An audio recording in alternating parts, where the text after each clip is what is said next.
Hey all, here OS Reviews. Today we're taking a closer look at the Qubii Pro. This is an interesting gadget that claims to auto-backup your iOS device, including iPhones and iPads, while it's charging onto a local memory card via a microSD slot that you can pop in cards of any size.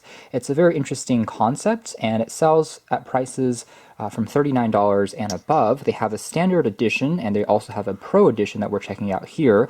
The only difference is the Pro edition offers fast charging support and uses USB 3.0 compared to the regular edition uses a USB 2.0 port, but the functionality of both are pretty similar. Now, the recommendation for the microSD card size is you tend to want a card that's roughly the same capacity as the memory on your phone or iPad so that you can sufficiently back up the data.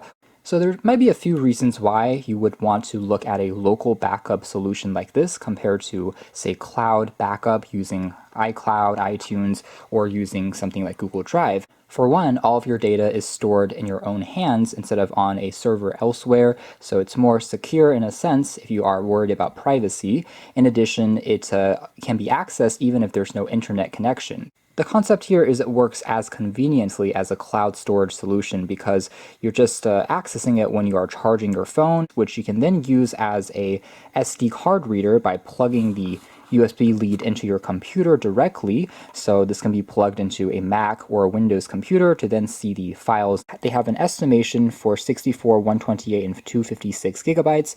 With 64 gigs, you can store roughly 34,000 photos, 80 hours of video, and 16,000 songs. So it backs up your music as well.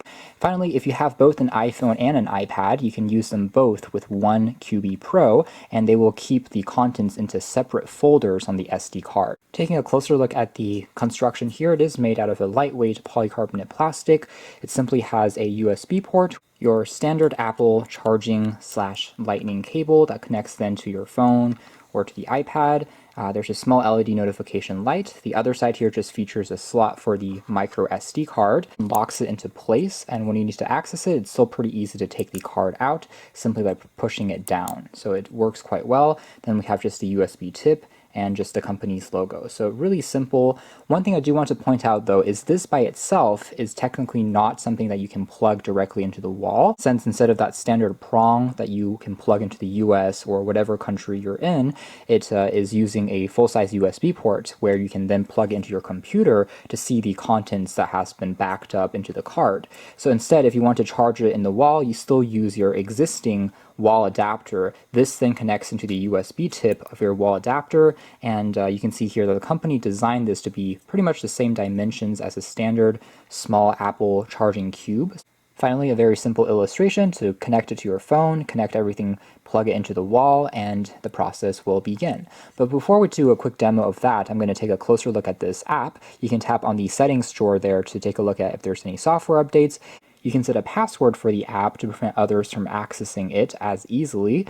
And in terms of backup items, you can also select other things like whether you want to back up your photos, your contacts, your iTunes media, music, and you can select or deselect those options as you see here. In addition to other contents like Twitter and Flickr can also be backed up. So for social media, you are limited to these current options. One thing that's not on this list, for example, would be WhatsApp and WeChat. So that's something to quickly keep in mind, but other contents like images, contacts, movies, and music, aside from potentially copyrighted material.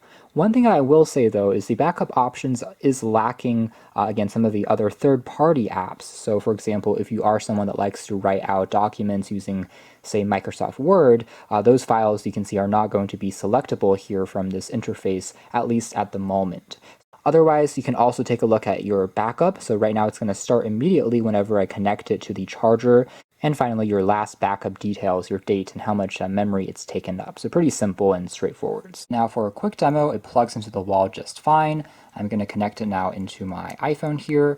And once it's connected, first of all, the charging here will start. And we also see the animation here of the backup process begin. So do you allow for Qubii Pro to automatically back up your iPhone's content? You just have to tap on this for the first time when you start it, and this is now a trusted device that will begin backing up in the future. It will now do a quick scan of all your documents. You can just leave it plugged in.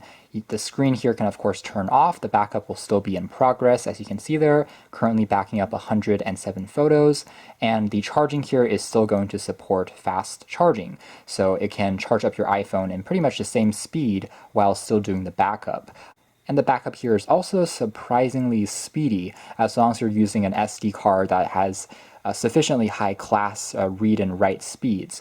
It's typically faster, in fact, than using cloud storage solutions for my testing. So compared to Google Drive or iCloud, for instance, which tend to be a bit more time intensive. But anyways, it doesn't really matter at all since it's going to be seamlessly out of the way. You can still open up other applications, by the way. You can still do things like browse the web, watch YouTube videos while the backup is going on. There's actually one point that I forgot to mention as a benefit to backing up your content on a local device.